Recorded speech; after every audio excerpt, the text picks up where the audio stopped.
If you are new to stress tensor or fluid dynamics, this video is for you. I'll explain the notation of stress tensor from my very own unique perspective, and with that, uncover the mathematics behind stress tensor, such as the concepts of dyad, unit dyad, and tensor. Watch until the end and you'll be one level up above your peers in the understanding of stress tensor.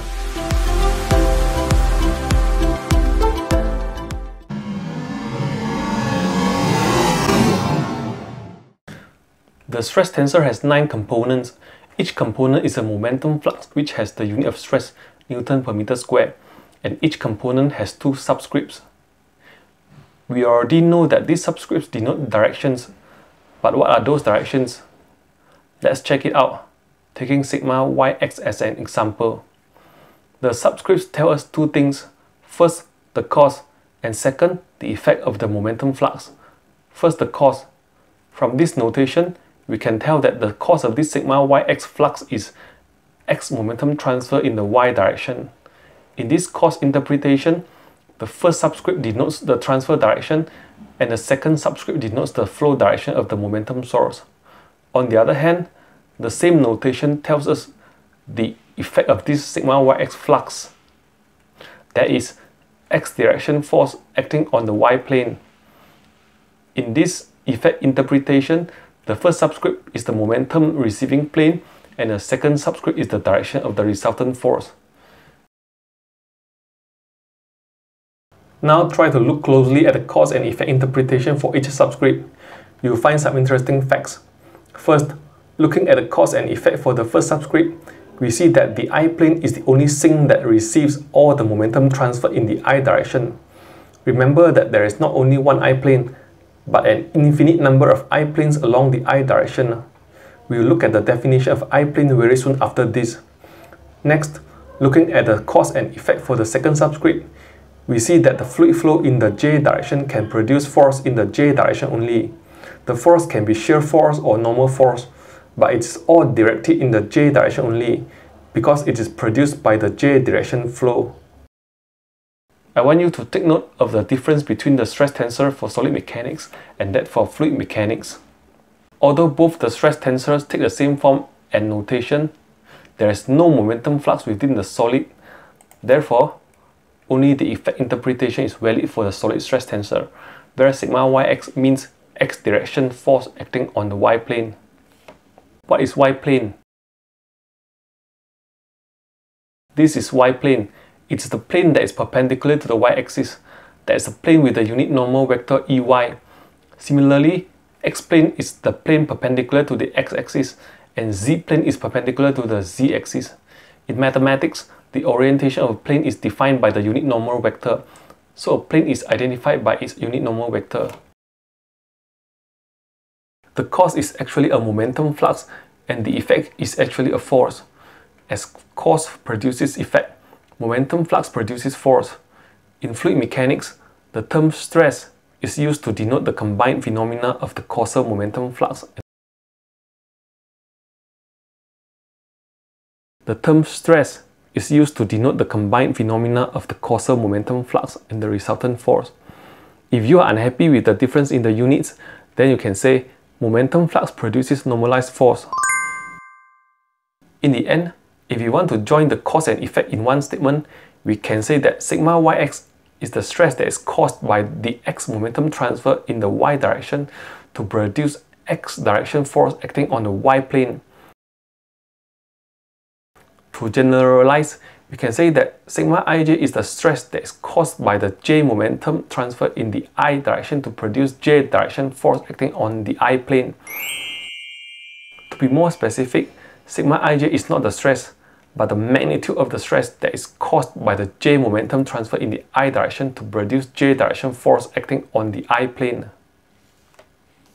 How do you like my narrative on the notation of stress tensor? Do you find it creative, insightful, enlightening, or is it too complicated to understand? Please let me know by giving me a thumbs up or leaving me a comment in the comment section below.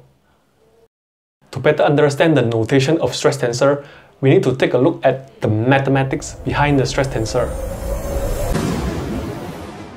Each component of the stress tensor is associated with two directions, as indicated by the two subscripts.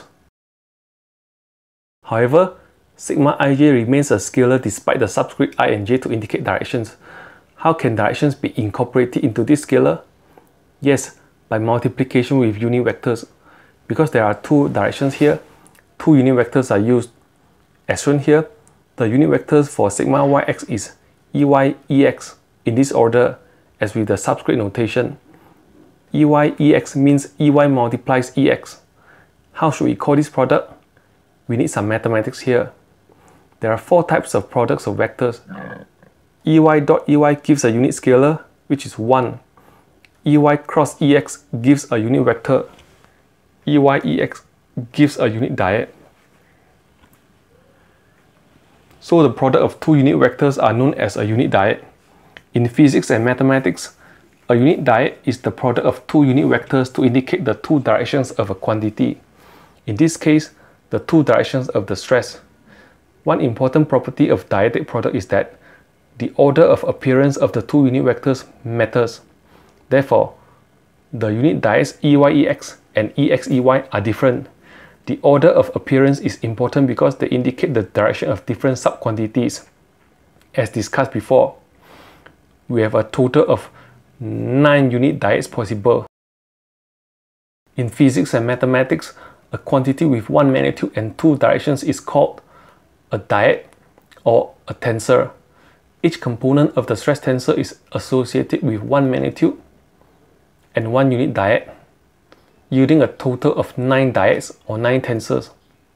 Therefore, we can see that the stress tensor matrix itself is actually a collection of 9 tensors. The stress tensor can be written as a summation of these 9 dyads or using the summation notation.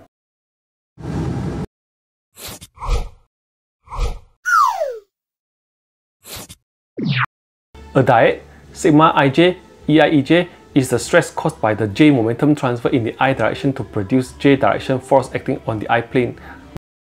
Now, let's do a quick recap. The stress tensor has 9 stresses as its components, where each component is a tensor. A tensor has one magnitude and two directions. Comparing tensor and vector, note that a vector has one magnitude and only one direction.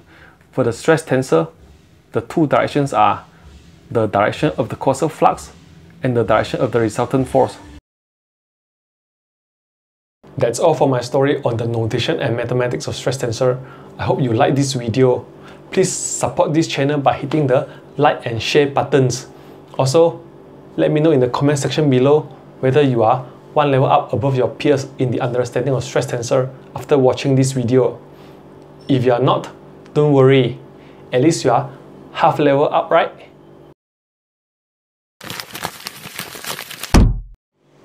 Stress tensor is indeed a complicated topic and it takes some time to develop some fundamental understanding. Surely, I'm here with you to speed up your learning process.